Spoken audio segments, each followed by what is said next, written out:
മലയാളികളായ നമുക്ക് വിശേഷിപ്പിക്കാം, മലയാളികളുടെ ഒരു കണ്ണാടിയാണ് ശ്രീ ശ്രീനിവാസൻ. നമ്മളിലെ പല മുഖങ്ങൾ നമ്മൾ അദ്ദേഹത്തിലൂടെ ഒരുപാട് കാലങ്ങളായി കാണുകയാണ്. വരവേൽപ്പിലൂടെ ഒരുപാട് ചിത്രങ്ങൾ നമ്മുടെ മനസ്സിലേക്ക് ഇങ്ങനെ മിന്നി മായും. ഈ പ്രതിഭയെ ആദരിക്കാനുള്ള ഒരവസരം KH Annയ്ക്ക് കിട്ടുന്നു എന്ന് പറയുന്നത് തന്നെ KH Anne കൃതാർത്ഥമായ ഒരു നിമിഷമായി കരുതുന്നു. ഞാൻ സ്നേഹപൂർവം സന്തോഷത്തോടുകൂടി അദ്ദേഹത്തിൻ്റെ ഒരു പ്രൊഫൈൽ ഇവിടെ വീഡിയോയിൽ റൺ ചെയ്യാൻ പോവുകയാണ്. ശ്രീ ശ്രീനിവാസൻ.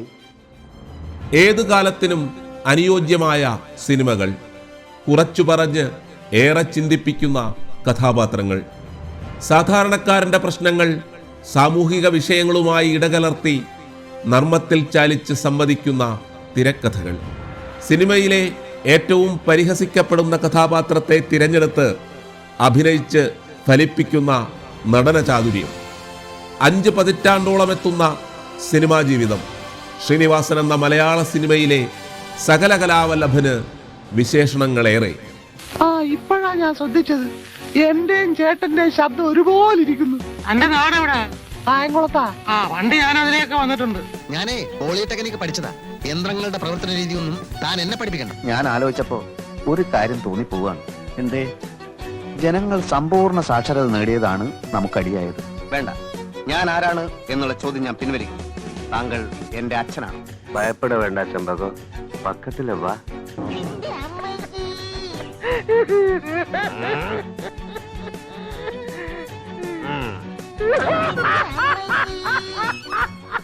ചലച്ചിത്ര പ്രതിഭാ പുരസ്കാരം മലയാളത്തിന്റെ സിനിമാ വൈഭവത്തിന് KH Anne സസന്തോഷം സമാദരപൂർവം സമർപ്പിക്കുന്നു.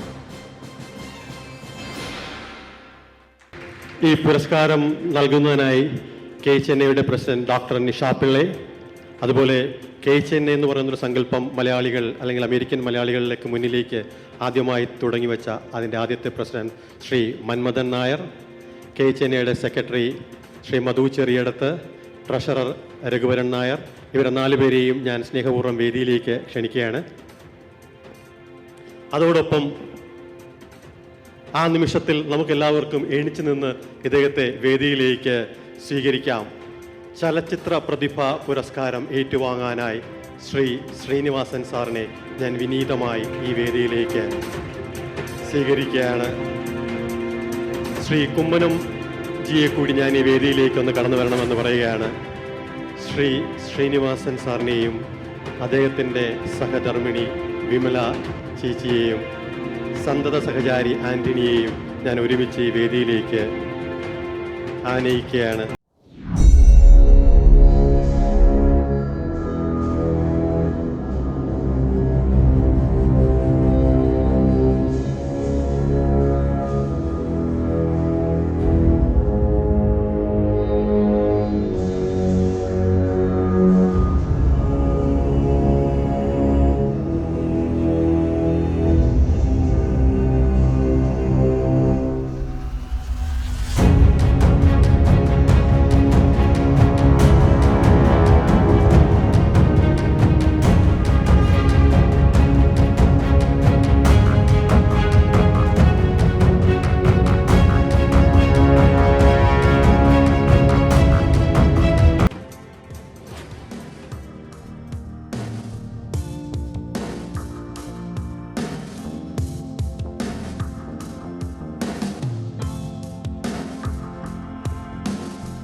എല്ലാവർക്കും നമസ്കാരം.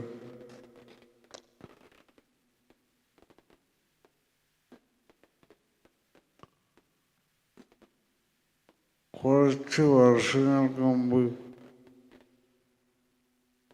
സൂപ്പർ സ്റ്റാർ അശോക് രാജായിട്ട് മമ്മൂട്ടിയും ബാർബർ ബാലനായിട്ട് ഞാനും അഭിനയിച്ച ഒരു സിനിമ ഇറങ്ങിയിരുന്നു, കഥ പറയുമ്പോൾ. അതിൻ്റെ കഥയും തിരക്കഥയും ഒക്കെ ഞാൻ എഴുതിയതാണ്. അതിന് മമ്മൂട്ടിയുടെ ഒരു അവസാന ഭാഗത്തുള്ളൊരു പുസ്തകമുണ്ട്. അത് ആളുകൾക്ക് കഴുത്തിൽ വന്ന ഒരു ഭാഗമായിരുന്നു. ആ കാരണം കൊണ്ട് തന്നെ ആ സിനിമ നന്നായി ഓടുകയൊക്കെ ചെയ്തു. അതിൻ്റെ അവസാന ഭാഗം കുറച്ച് ഹൃദയത്തിൽ തട്ടുന്നതായി മാറി. അപ്പോൾ ആ പ്രസംഗത്തിൽ മമ്മൂട്ടി പറയുന്നുണ്ട്,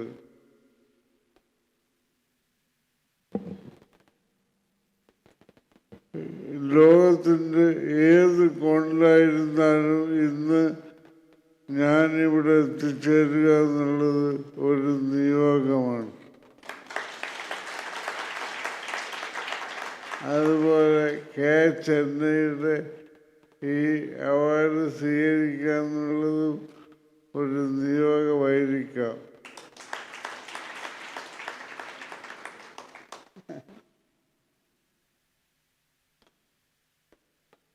ഞാനൊരു ദൈവവിശ്വാസിയൊന്നുമല്ല. അവൻ്റെ ആൾക്കാരോട് ദേഷ്യമൊന്നും വേണ്ട.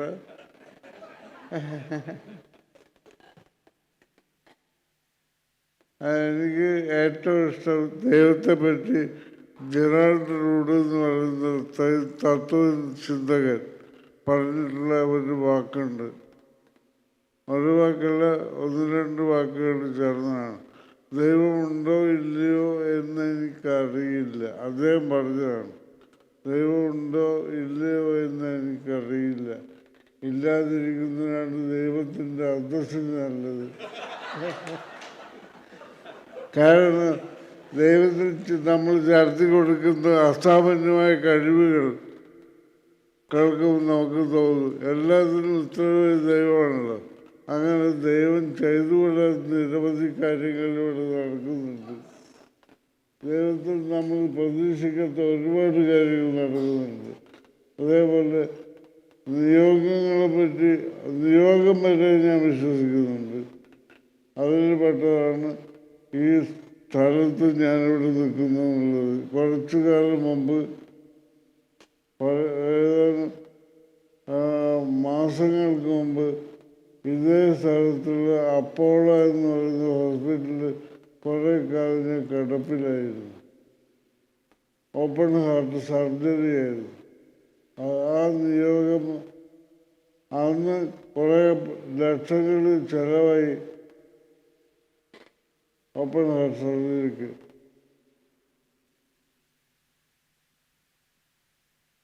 റഷ്യയിൽ പഠിച്ച ഡോക്ടർ മധുശേഖർ റോയ് എന്ന് പറയുന്ന ഡോക്ടറാണ് പ്രത്യേകമായി വന്ന് ഈ സർജറിക്ക് നേതൃത്വം കൊടുത്തത്. ആ ചെലവായ ലക്ഷങ്ങൾ ഈ പ്രദേശത്താണ് ചിലവായത്. ഈ സ്ഥലത്ത് നിന്ന് കുറച്ച് കാശ് തിരിച്ചു കിട്ടുക എന്നുള്ളത് എന്ന് എൻ്റെ നിയോഗമാണ്.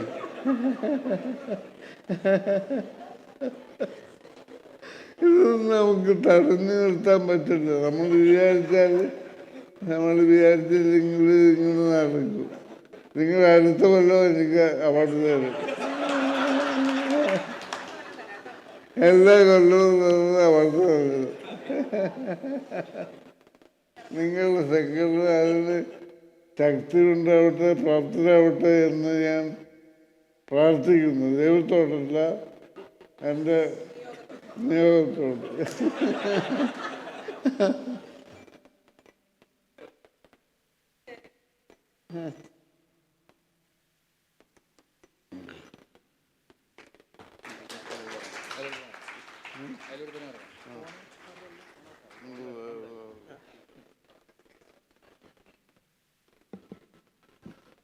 മലയാള സിനിമ ആ സംവിധാനത്തിലെ കേരളം അല്ല ഇന്ത്യ കണ്ട ഏറ്റവും വലിയ പ്രതിഭകളുടെ ആ പട്ടികയിൽ ചേർക്കാൻ പറ്റുന്ന ഒരു പേരാണ് ശ്രീനിവാസൻ.